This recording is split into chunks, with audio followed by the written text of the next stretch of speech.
ॐ अज्ञानतिमिरान्धस्य ज्ञानाञ्जनशलाकया चक्षुरुन्मीलितं येन तस्मै श्रीगुरवे नमः।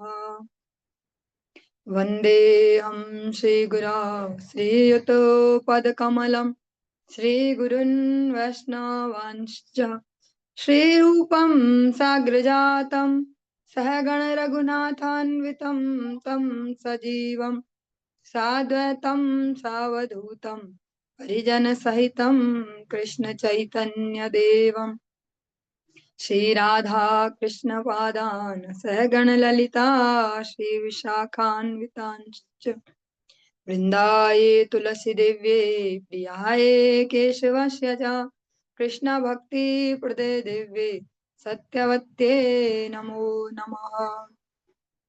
वाञ्छाकल्पतरुभ्यश्च कृपा सिन्धुभ्यैव च पतितानां पावनेभ्यो वैष्णवेभ्यो नमो नमः। जय श्री कृष्ण चैतन्य प्रभु नित्यानंद श्री अद्वैत गदाधर श्रीवासादि गौर भक्त वृंद। हरे कृष्णा कृष्णा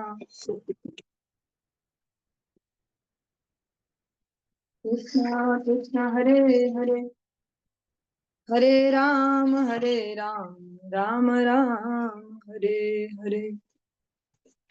सर्वप्रथम भगवान के अभिन्न प्रकाश विग्रह श्री गुरुपाद पद्म पूज्यपाद दंडी स्वामी अष्टोत्तर सत श्रीमद भक्त प्रसाद विष्णु गोस्वामी गुरुदेव महाराज के पावन श्री चरण कमलों में असंख्य कोटि दंडवत ज्ञापित करते हुए उनकी अहेतुकी कृपा प्रार्थना करती हूँ।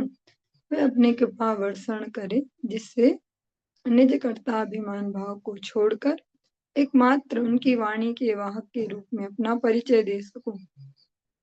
परम गुरुदेव नित्य लीला कृष्ण विष्णुवाशीष मद भक्ति दयित माधव गोस्वामी महाराज परमेष्ठि गुरुदेव जगत गुरु भक्ति सिद्धांत सरस्वती गोस्वामी ठाकुर प्रभुपाद व समस्त गुरु परंपरा जयुक्त हूँ।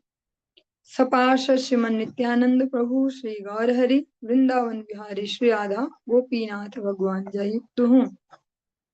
वे हम सभी पर अपनी कृपा वर्षण करें जिससे भगवान के पवित्र नाम और हरि गुरु वैष्णव सेवा में हम सभी की रुचि उत्पन्न हो सके। आज की इस प्रातःकालीन कक्षा में हम श्रवण कर रहे हैं ग्रंथ राज श्रीमद् भागवतम के अंतर्गत एकादश स्कंद 11वें स्कंद का आज 23वां 23 अध्याय इसको हम प्रारंभ करने जा रहे हैं। श्रीबादरायणीरुवाच स एव मा संसित उद्धवेन भागवत मुख्येन दासार मुख्यः सभाजयन् भृत्य वचो मुकुन्दस्तमाबभासे श्रवणीर्य वीर्यः। श्रील सुखदेव गोस्वामी ने कहा, जब भक्तों में श्रेष्ठ उद्धव ने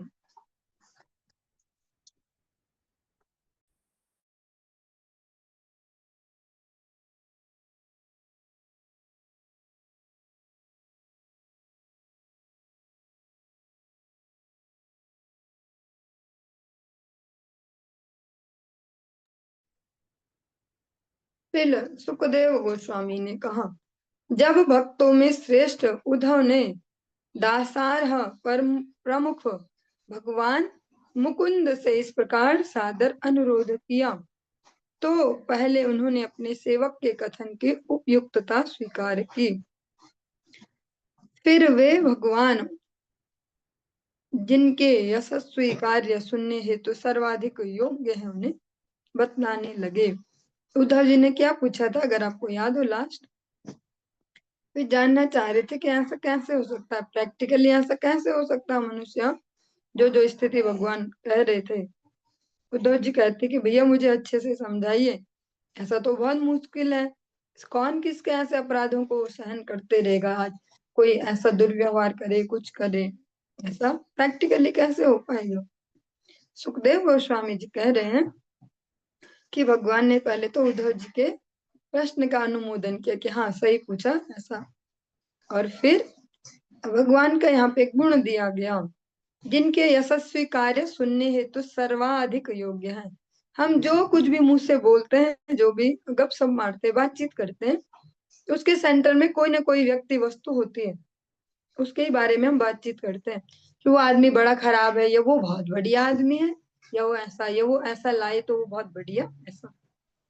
सुखदेव गोस्वामी जी कह रहे हैं कि जो ये बातचीत का जो केंद्र बिंदु में रहने वाले व्यक्ति वस्तु है ना, इन सब में से जो सबसे ज्यादा उत्तम है, ऐसे भगवान फिर उन्हें बताने लगे। मीन्स सबसे ज्यादा जो फ्रूटफुल है, फल देने वाली जो चर्चा है, वो भगवान के विषय में। जो हमें गप सप मारने का जो ऐसे अभ्यास है बचपन से कि बातचीत करते हैं ऐसे, तो बातचीत का अगर सेंटर श्री भगवान हो, तो वो सबसे ज्यादा हमारे जीवन को यशस्वी बनाएगा, हमें फेम देगा। भगवत गीता में भी भगवान कहते हैं कि जो मेरी इस चर्चा को अन्य से कहेगा उसको मैं यश दूंगा, और देते भी हैं भगवान। श्री भगवान उवाच बारहस्पत्य शानास्त्यत्र साधुर्वै दुर्जनहृतयः दुरक्तेर्भिन्नमात्मानं यह समाधातुमीश्वरः। भगवान श्री कृष्ण ने कहा, हे बृहस्पति शिष्य, बृहस्पति जी के शिष्य उद्धव जी, उनसे पढ़ाई करके आ रखे। इस जगत में कोई भी ऐसा साधु पुरुष नहीं है जो असभ्य व्यक्तियों के अपमानजनक शब्दों से विचलित हुए अपने मन को फिर से स्थिर कर सके। भगवान भी इसको समझते हैं प्रैक्टिकली। ऐसा बहुत मुश्किल है भैया कि कैसे भी कोई बके और हम सुन लें और फिर से नॉर्मल रहे, कुछ ना कुछ तो होगा ना। और कुछ कुछ बातें तो ऐसे जो सालों तक हृदय में घूमते रहते, ऐसा बोला कैसे था उसने मुझे, बाहर से नॉर्मल लग रही है जिंदगी, सालों साल गुजरते जा रही, पर एक बात वो चुभी हुई है ऐसा। भगवान कहता है ऐसा मुश्किल है ऐसे व्यक्ति का मिलना, कि जो ऐसे मूढ़ लोगों के कुछ ऐसी बातों को सुन ले, पचा ले और फिर से भी स्थिर रहे। न तथा तप्यते विद्धा पुमान् बाणेस्तु मर्मगैः यथा तुदन्ति मर्मस्था यशतां परुषेशवः। जो नुकीले बाण होते हैं, भगवान कह रहे हैं जो नुकीले बाण हैं, छाती को बेध कर हृदय तक पहुंचने पर उतना कष्ट नहीं देते जितने कि असभ्य व्यक्तियों द्वारा बोले जाने वाले कटु अपमानजनक शब्द रूपी तीर, जो हृदय के भीतर तक धंस जाते हैं। और अब आप सबको भी थोड़ा आनंद आने लग गया होगा सुनने में। अब कुछ ऐसी बातचीत हो रही है कि जिसमें हमारा कुछ फायदा है, जो हमारे से रिलेटेड है, या हमें सुनी सुनी लग रही है ऐसा। भगवान कहते हैं जो तेज बाण हो, जैसा हम सभी तो बोलते ही है डायलॉग कि बाण तो ना एक बार लग जाए और फिर ठीक भी हो जाए घाव, पर जो मुंह का जो बाण होता है उसका जो घाव होता है ना, ठीक नहीं होता। ऐसा ही भगवान भी कह रहे हैं कि जो ऐसे कुछ अपमानजनक शब्दों कटु शब्द, वो जो तीर है वो शब्दों के, वो हृदय में बहुत अंदर तक जाते हैं। और प्रैक्टिकली ऐसा है, वो बाण चुभते हैं। कभी कभी हम सुनते हैं कोई आदमी बहुत सफल हुआ जीवन में, उससे पूछा जाए कि आपका क्या इसके पीछे प्रेरणा क्या रही, प्रेरणा का स्रोत, तब पता चलता है किसी ने एक दिन बेइज्जती की थी और तब मैंने ठान लिया था ऐसा करके दिखाऊंगा। मतलब इतनी पावर होती है उसमें, जो ये अपमान और ये सब। कथयन्ति महत्पुण्यामितिहासमिहोधव तमहं वर्णयिष्यामि निबोध सुषमाहितः। हे उद्धव, इस संबंध में एक अत्यंत पावन कथा कही जाती है, जिसे अब मैं तुमसे कहूंगा, तुम उसे ध्यान पूर्वक सुनो। अब भगवान एक कथा सुनाने वाले हैं, क्योंकि हमें वही पसंद होती है, हमें कथा ही पसंद होती। कथा में किसी की चर्चा, किसी के बारे में, उसका ऐसा हुआ और उसका वैसा हुआ। तो अब भगवान एक कथा सुनाएंगे। केनचित् भिक्षुणा गीतं परिभूतेन दुर्जनः स्मरता धृतियुक्तेन विपाकं निज कर्मणाम्। एक बार किसी सन्यासी को दुर्जनों द्वारा नाना प्रकार से अपमानित किया गया, अलग अलग टाइप से ऐसे परेशान किया, बेइज्जती करी जो, किंतु उसने धैर्य पूर्वक स्मरण किया। क्या स्मरण किया? कि वह अपने ही विगत कर्मों का फल भोग रहा है। मैं तुमसे यह इतिहास तथा उसने जो कुछ कहा था उससे सुनाऊंगा। एक तरीके से भगवान वो कंडीशनिंग देना चाह रहे कि सहना तो पड़ेगा ही, तो किस बेस पे आप सह पाओगे, मैं आपको वो गाइडलाइन दे देता हूँ। तो उद्धव जी को भगवान एक इतिहास सुनाएंगे। ऐसा भी हुआ था एक बार, और उस व्यक्ति ने बहुत धैर्य से सहा उसको कि भैया मेरे ही कर्म है ऐसे। भगवान श्री रामचंद्र जी अपने छोटे भाई लक्ष्मण जी को कहते हैं, को न को सुख दुख कर दाता, निज कृत करम भोग सब भ्राता। सुनने में तो बहुत इजी भी लगता, अच्छा भी लगता गुनगुनाने में, पर अनुभव में लाना बहुत मुश्किल है। जब कोई सच में ही चार गालियां बक दे या कुछ ऐसा ऐसा, तब कैसे सोचेंगे कि हमने कभी इसको गालियां बकी होंगी, शायद हमें याद नहीं होगा और अब ये दोबारा दे रहा। तब तो ऐसे लगता है कि ये फ्रेश एक्शन ले रहा है अभी, अब हमें रिएक्शन लेना चाहिए। तो हो सकता हो रिएक्शन हो। इस बात को भगवान अपने स्तर से समझाने का प्रयास करे। पूछने वाले हैं उद्धव जी, क्योंकि हम सबको भी तो यही लगता है कि भैया बोलते तो शास्त्रों में ऐसा कहते वैसा कहते, पर असली में कैसे करे, जब जीवन में होता है ना तब पता चलता है।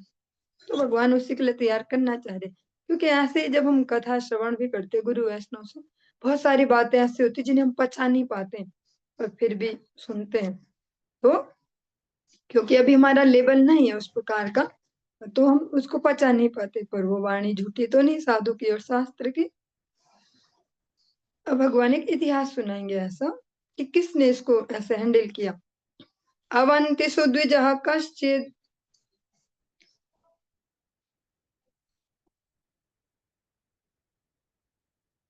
अवंति सुद्विज कश्चिदाशीदाढयत् ध्यतमः श्रिया वार्ता वृत्ति कदर्यस्तु कामी लुब्धोति कोपनः।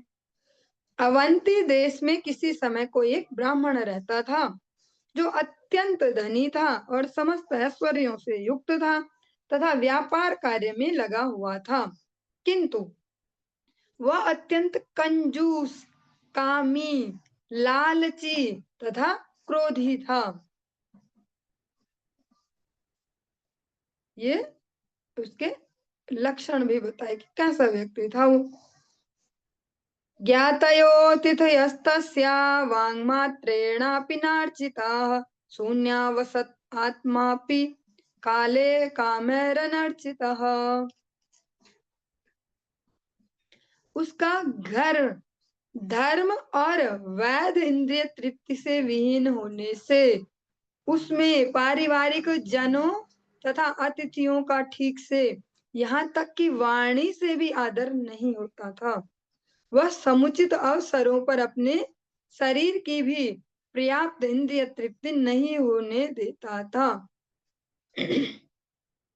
धर्म से विहीन था, जो घर है उसमें धर्म का नामो निशान नहीं था, और वैध इंद्रिय तृप्ति से विहीन, क्योंकि शास्त्र कहीं भी किसी भी चीज को ऐसे करेक्ट ऐसे मना तो नहीं कर रहे, जो बेसिक नीड हो।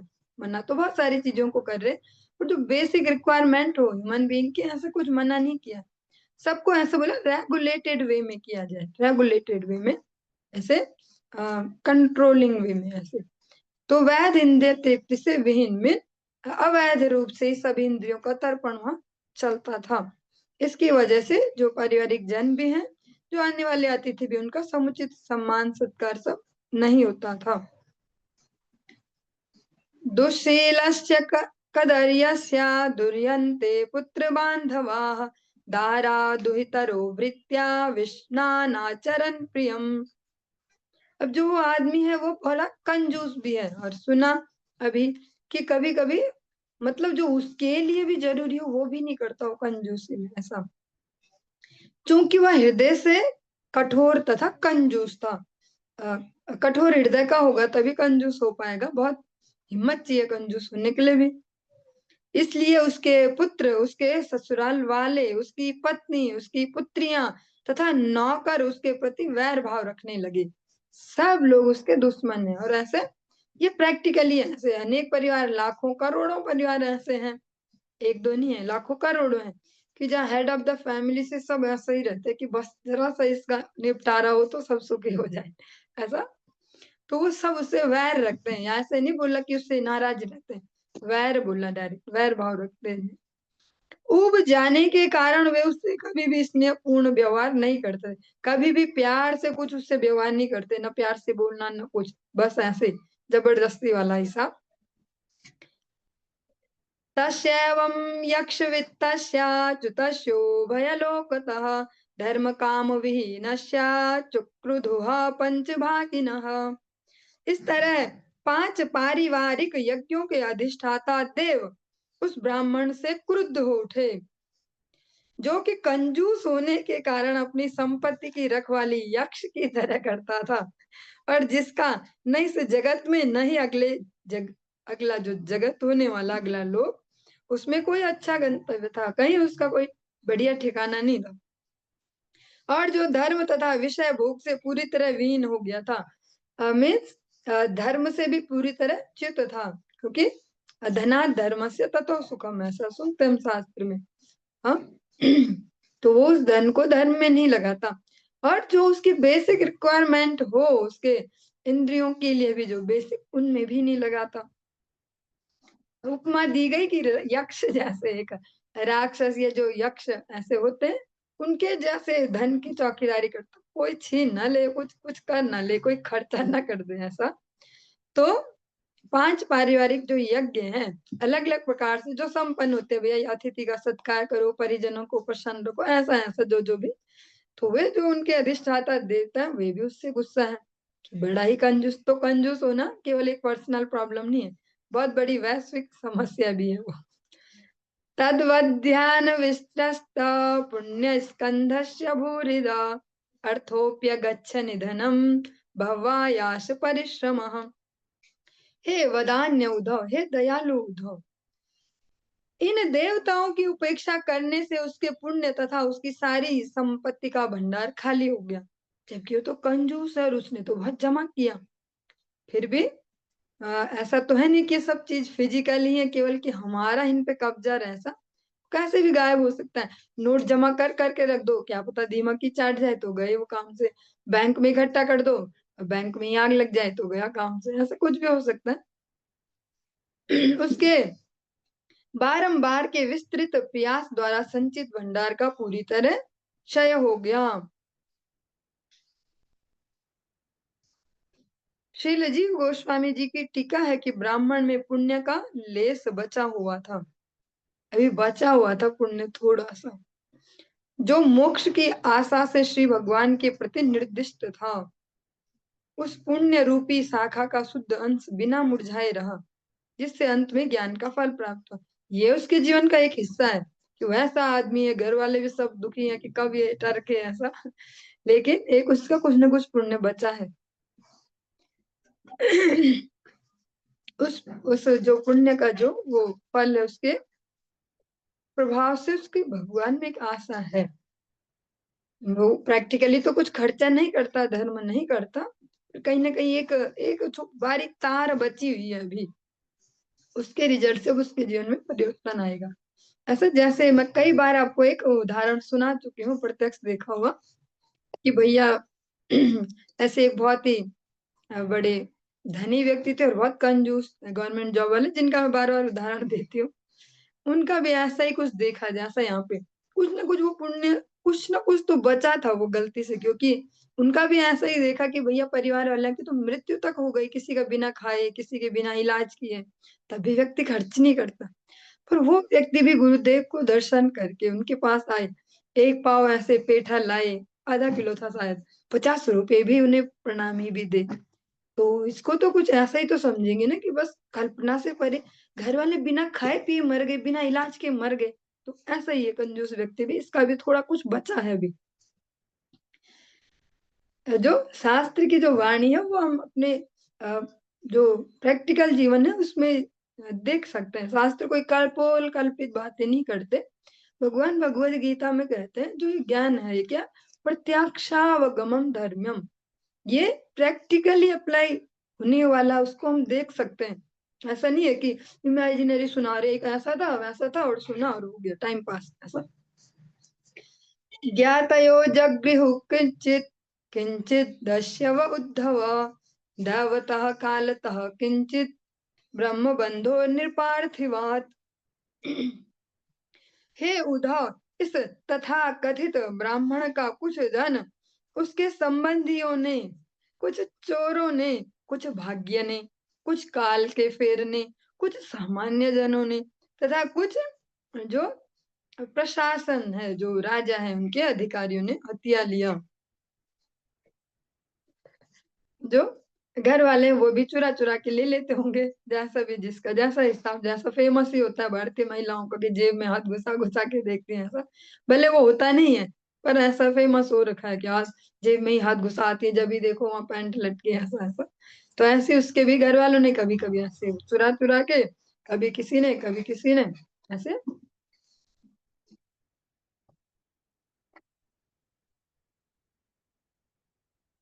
स एवं द्रविणे नष्टे धर्म काम विवर्जितः उपेक्षितश्च स्वजनश्चिंता माप दुरत्ययम्।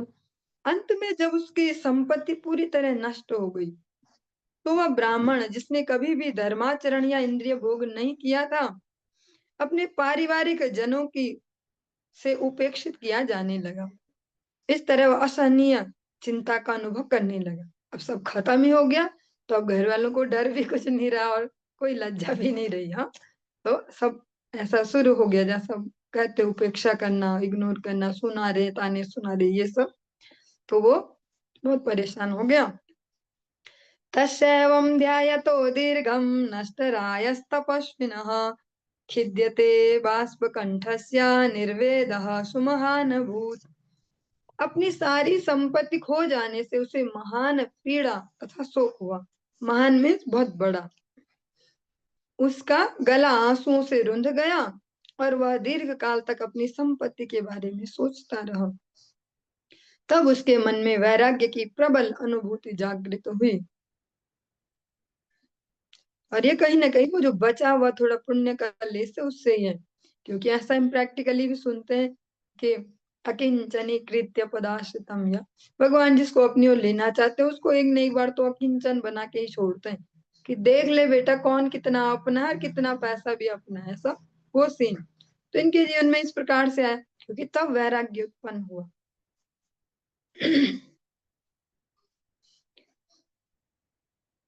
सा चाहेदमहो कष्टं वृथात्मा मेनुतापितः न धर्माय न कामाय यस्यार्था याशीदृशः। ब्राह्मण इस प्रकार बोला, हाय कैसा दुर्भाग्य है मेरा, मैंने उस धन के लिए इतना कठिन परिश्रम करते हुए व्यर्थ ही अपने आप को कष्ट पहुंचाया, जो न तो धर्म के लिए था न भौतिक भोग के लिए था। न तो मैं उसको यही खा पाया और न मैं उसको आगे के लिए धर्म में ही लगा पाया, और इतनी जत मार मार के मैंने वो जमा किया था। प्रायेणाथा कदयाणां न सुखाय कदाचन इह चात्मोपतापायामृतस्य नरकाय च। सामान्यतया कंजूसों की संपत्ति उन्हें कभी कोई सुख नहीं दे पाती। इस जीवन में यह उनका आत्म पीड़न करती है। यहाँ भी हृदय हमेशा दुखी रहता हो संपत्ति से। और उनके मरने पर उन्हें नरक भेजती है। वही संपत्ति मृत्यु के उपरांत नरक भेजती। नरक कैसे भेज रही वही संपत्ति? ऐसे भेज रही है कि जिस चीज को हम सही जगह एंगेज नहीं करते, वो हमें फिर गलत जगह पहुंचा के ही रहते हैं। चाहे वो हमारा समय हो, हमारा बुद्धि विवेक हो, हमारे इंद्रियों की शक्तियां हो, हमारे कोई गुण हो, हमारे कोई संबंधी हो, जिसको भी हम सही जगह नहीं एंगेज करेंगे, वही हमें गलत जगह पहुंचा के रहेगा। तो यही धन धन के साथ भी है। यशो यशस्वीनां शुद्धं श्लाघ्या ये गुणिनां गुणाः लोभः स्वल्पोऽपि तान् हन्ति श्वित्रो रूपमिवेप्सितम्। प्रसिद्ध व्यक्ति की जो भी शुद्ध ख्याति होती है और गुणवान में जो भी प्रशंसनीय गुण रहते हैं, वे थोड़े से लालच से भी उसी तरह नष्ट हो जाते हैं, जिस तरह किसी का आकर्षक आकर्षक शारीरिक सौंदर्य रंच मात्र श्वेत कुष्ठ से नष्ट हो जाता है। ऐसी उपमा दी गई। थोड़ा सा भी अगर लालच किया तो गया सब कुछ। अर्थस्य साधने सिद्धे उत्कर्षे रक्षणे व्यये नाशा नाशोपभोग आयासस्त्राश्चिंता भ्रमो नृणाम। सभी मनुष्यों को संपत्ति की कमाई, प्राप्ति, वृद्धि, रक्षा, व्यय, हानि तथा उपभोग में भारी श्रम, भय, चिंता तथा भ्रम का अनुभव होता है। जो संपत्ति है उसके साथ साथ इतने सारे भाव जुड़े हुए हैं। स्तेयं हिंसा नृतं दंभः कामः क्रोधः स्मयो मदः भेदो वैरम विश्वासः संस्पर्धा व्यसनानि च एते पंचदासा दशानर्था यर्थमूला मता नृणाम् तस्मादनर्थमथाख्यं श्रेयोर्थी दूर तस्त्यजेत। चोरी, हिंसा, असत्य भाषण और जो डबल ऐसे बिहेवियर होता है, ऐसे किसी से कुछ किसी से ऐसा ऐसा, काम, क्रोध, चिंता, दर्प, दर्प में घमंड, झगड़ा, लड़ाई, शत्रुता, अविश्वास, ईर्ष्या, स्त्रियों के द्वारा उत्पन्न संकट, जुआ खेलना तथा नशा करना, ये 15 दुर्गुण संपत्ति लोभ के कारण मनुष्य को दूषित बनाने वाले हैं। यद्यपि ये दुर्गुण हैं, किंतु लोग भ्रमवश इनको महत्व देते हैं। इसलिए जिस व्यक्ति को जीवन का वास्तविक लाभ उठाना हो, उसे अवांछित भौतिक संपत्ति से अपने आप को अलग रखना चाहिए। अभी हम कोई वैसा प्रवचन नहीं सुन रहे कि सुनते हैं कहीं पे ऐसा करना चाहिए वैसा। अभी जो हम श्रवण कर रहे हैं, भगवान श्री कृष्ण अपने प्रिय मित्र उद्धव को जो सुना रहे, वो जो अत्यधिक संग्रह है भौतिक संपत्ति का, वो अपने साथ इतने सारे संकट लेके आता है। इसीलिए अपरिग्रह इसको कहा गया कि ज्यादा जमा नहीं करना। ज्यादा जमा जैसा सामाजिक परिवेश है उसमें बहुत बढ़िया भी लगता है और अट्रैक्टिंग भी है कि होना चाहिए ज्यादा से ज्यादा। और आम इंसान भी फिर उसी चार्म को देख देख के बड़े बड़े लोगों का फिर उसी प्रकार से हमेशा दुखी रहता है कि शायद मेरे पे कम है भी, और होना चाहिए ऐसे। लेकिन जो अत्यधिक संग्रह है, मीन्स अनावश्यक जो संग्रह है, आवश्यकता से अधिक हो गया है। एक तो हो गया थोड़ा बहुत है, थोड़ा बहुत भैया कुछ ऐसा इमरजेंसी आ जाए उसके लिए है ऐसा ऐसा, पर एक अंधाधुंध जमा है जो वो फ्री में ये 15 दुर्गुणों को इनको लेके आता है। 15 समस्याओं को लेके आता है। चोरी, हिंसा, असत्य भाषण, झूठ बोलना, ये डबल जो ये बिहेवियर है, दोहरा बर्ताव, काम, क्रोध, चिंता, दर्प, घमंड, लड़ाई झगड़ा, शत्रुता, अविश्वास, जो आपस में एक दूसरे पे भरोसा न रहे, ईर्ष्या और स्त्रियों द्वारा उत्पन्न संकट, जुआ खेलना और नशा करना, ये 15 यहाँ दिए गए। हम यथा योग्य इसको समझ पाएंगे, ये जो जिसकी जैसी क्षमता। और जो आवश्यकता से अधिक जो अति संग्रह है, जो नहीं लग रहा कहीं भी, या तो लगे वो कहीं धार्मिक सेवाओं में कहीं इस प्रकार से, तो वो फिर मैनेजेबल हो पाएगा, पचाने लायक। वरना फिर वो संकट लेके आ गए जीवन में। इसीलिए ऐसे अनेक लोग हैं प्रैक्टिकली आज भी इस जगत में, जो अपना जो एक्स्ट्रा होता है उसको धर्म की सेवा में लगाते हैं। से अनेक अनेक हैं ऐसे। प्रैक्टिकली ऐसे तो लगभग मैंने 2-3 लोग ऐसे यंग एज के जो हैं प्रैक्टिकली देखे हैं। गुरुदेव के साथ भी एक प्रभु जी रहते हैं, इस प्रकार से सेवाएं करते हैं। उनको देख के सब ऐसे रहते हैं, ये तो गुरु जी के साथ साथ, पर उनकी वही क्वालिटी है कि उसको अति संग्रह में लगाने की बजाय, अपना स्टेटस बिल्ड करने की बजाय पूरी वैष्णव सेवा में लगाते, जहाँ जिसको जरूरत है देते रहो, जरूरत है देते रहो, ऐसे साल भर लाखों ऐसे देते रहते हैं। ऐसे अनेक अनेक भक्त हैं आज के जीवन समय में भी, तो वे फिर बचा पाएंगे उस संपत्ति को। उनके जीवन में फिर ये दुर्गुण प्रवेश नहीं करते। जो अनावश्यक केवल अपने ही भोग की इच्छा से जमा करे, तो अपने साथ इतनी सारी मुसीबत लेके आता है। भिद्यन्ते भ्रातरोदाराः पितरः सुहृदस्तथा एका स्निग्धाः काकिणिना सद्यः सर्वे रयः कृताः।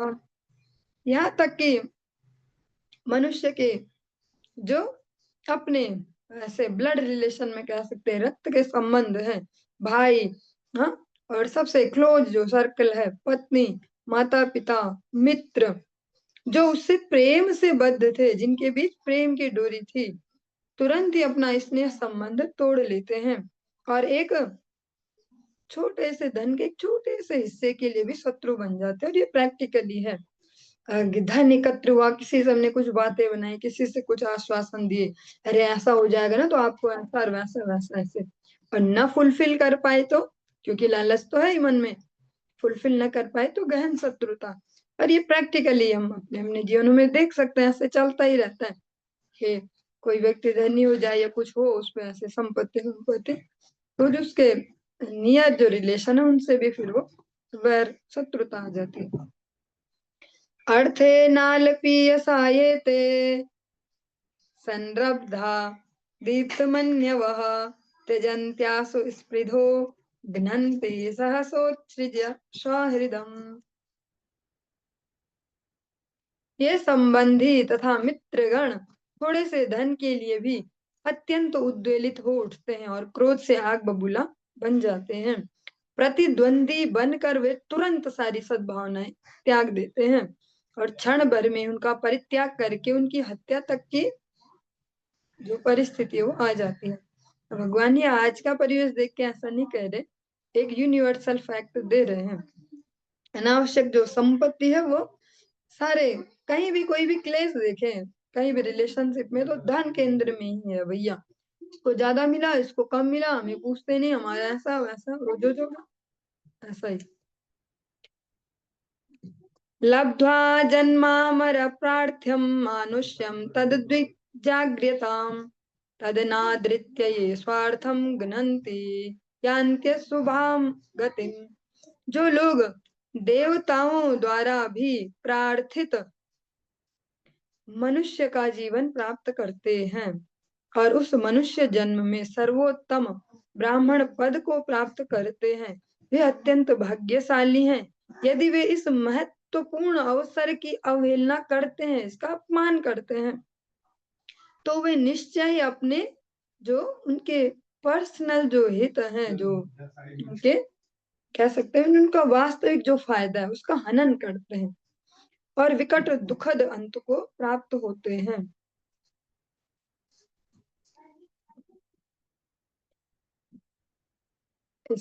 थोड़ा इसकी व्याख्या को भी हम श्रवण करते चलेंगे। श्रील भक्ति सिद्धांत सरस्वती ठाकुर की टीका ऐसी है। मनुष्य का जन्म देवताओं, भूत प्रेतों, पशुओं, वृक्षों, निर्जीव पत्थरों इत्यादि से उत्तम है, क्योंकि देवताओं को केवल स्वर्गिक आनंद मिलता है, वो मजा कर सकते हैं बस। तथा अन्य योनियों में अत्यधिक कष्ट है। केवल मनुष्य जीवन ऐसा है, केवल मात्र मनुष्य ऐसा है जिसमें वह अपने जीवन के चरम लाभ के विषय में गंभीरता से विचार करता है, जिसमें वो सोच सकता है। देवता बन गए तो वह सोच नहीं पाएंगे कि अब आगे क्या, ऐसा वह मजा ही मजा है, बस मजा लेते रहो। इधर खाने पीने का मजा, इधर ऐसा मजा, इधर डांस देखो, इधर म्यूजिक है, इधर ऐसा, जो भी इंद्रिय तर्पण सब कुछ मजा ही मजा है। और जो बाकी निम्न योनियां है उनमें तो कर्म फल भोगना है बस। तो इनमें विचार शक्ति नहीं है। मनुष्य में विचार शक्ति है, वो विचार कर सकता है कि ऐसा है क्यों ये सब कुछ। इसलिए मनुष्य जीवन देवताओं के जीवन से भी अधिक वांछनीय है। सुनने में कितना अजीब लगता है ना प्रैक्टिकली, सच में देवताओं से बढ़िया कैसे हो गया भाई मनुष्य। देवताओं से हम उपासना करते, उनसे ये मांगते वो मांगते हैं, और बोलते मनुष्य उनसे भी श्रेष्ठ है। श्रेष्ठ इसीलिए कोई विचार कर सकता है, अपनी डेस्टिनेशन सेट कर सकता है, मुझे कहाँ जाना, मुझे कैसा विचार वाला बनना है, हाँ, खुद को डिजाइन कर सकता है। एक चिंतनशील मनुष्य अपनी हैबिट्स को ठीक कर सकता है, अपने को वैसा बना सकता है जैसा वो चाह रहा हो। हाँ, जिसमें विचार शक्ति नहीं है तो उस पे तो कितनी झक मारो, कितना कूटो मारो, ऐसे वो बदलेगा नहीं स्वयं को। पर जिसमें विचार शक्ति जाग जाए, तो मेहनत करके अपने आप को वैसा बना सकता है जैसा वो चाहता है। यह इस जीवन की सर्वश्रेष्ठ उपलब्धि है। हम जैसी चेतना चाहे वैसी विकसित कर सकते हैं प्रैक्टिस करके। कि नहीं हमें अभी तक हैबिट भगवान का नाम जप करने की, तो हम करें, जबरदस्ती करें, हम प्रैक्टिस में लाएं इसको। नहीं हमें हैबिट भगवान को बार बार याद करने की, तो प्रैक्टिस करें। जैसे अमूमन अधिकतर जैसे सुनते हैं, कुछ भी होता है तो कोई बोलता है हे माँ, या ऐसा ऐसा कुछ ना कुछ ऐसा होता है, तुरंत तुरंत हम उसको रिप्लेस कर सकते हैं। श्री राधे, हरि बोल, भगवान के कुछ नामों से रिप्लेस कर सकते हैं जबरदस्ती, ऐसे सोच सोच के। फिर धीरे धीरे वो हैबिट में ही आ जाएगा, तो वो बहुत फायदेमंद हैबिट है ऐसे। तो ये मनुष्य ही कर सकता है। मनुष्य जीवन के अंतर्गत उच्च कोटि का ब्राह्मण पद निश्चय ही सर्वाधिक वांछनीय है। किंतु यदि ब्राह्मण श्री भगवान की भक्तिमय सेवा त्याग देता है और अपने समुदाय की प्रतिष्ठा के लिए शूद्रवत कठिन परिश्रम करता है, तो वह निश्चय ही भौतिक इंद्रिय तृप्ति के पद पर होता है। ब्राह्मणों की विशिष्ट योग्यता तो उनका आध्यात्मिक ज्ञान है, जिसके द्वारा वे हर जीव को श्री भगवान के नित्य दास के रूप में पहचानते हैं। मिथ्या अहंकार से रहित होकर ब्राह्मण अपने आप को घास के तिनके से भी छोटा मानकर सहनशील होकर सभी जीवों को सम्मान देता है। सारे मनुष्यों और ब्राह्मणों को तो विशेष रूप से जो भगवान की भक्ति में सेवा है उसकी उपेक्षा करके आत्महत्यारा नहीं बनना चाहिए। ऐसी उपेक्षा से आगे जो हमारा मार्ग है वो भी कष्टप्रद हो जाएगा। स्वर्गापवर्गयोर्द्वारं प्राप्य लोकमिमं पुमान् द्रविणे को नु सज्जेत मर्त्योनर्थस्य धामनि। ऐसा मर्त्य व्यक्ति कौन होगा जो इस मनुष्य जीवन को, जो कि स्वर्ग तथा मोक्ष का द्वार है, प्राप्त करके भौतिक संपत्ति रूपी व्यर्थ के क्षेत्र के प्रति आसक्त होगा। ऐसा मरणशील व्यक्ति मीन्स जिसको ज्ञात भी हो कि भैया एक दिन तो जाना ही है, उसको ऐसा कह रहे हैं। और जिसको ये नॉलेज भी हो जाए कि जो ये मुझे शरीर मिला है ये एक चाबी है, एक बहुत ही बढ़िया राज्य में प्रवेश करने के लिए एक चाबी है। तो धाम तक हम इससे जा सकते हैं इस चाबी को यूज करके। तो जिसको ऐसा पता चल जाए तो वो व्यर्थ में भौतिक संपत्ति के प्रति आसक्त नहीं रहेगा। आसक्त नहीं रहेगा मतलब यहाँ पर ऐसा नहीं बोल रहे कि अभी जो सब सुन रहे हैं सब छोड़ो घर पर और चलो हरिद्वार, पर ऐसा कह रहे कि मारा मारी में नहीं फंसेगा कि रात दिन वही टेंशन चल रही बस ऐसा।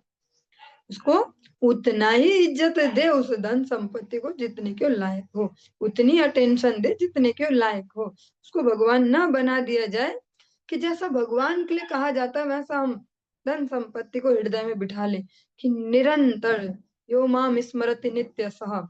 तो वहां पे ठाकुर जी की जगह संपत्ति, इतना अभी ऐसा अभी ऐसा अभी ऐसा, रात दिन उसका ही स्मरण हो, निरंतर स्मरण केवल भगवान का ही होना चाहिए। चलिए आज की इस चर्चा को यहीं पे विश्राम देंगे, इससे आगे हम कल की कक्षा में श्रवण करेंगे।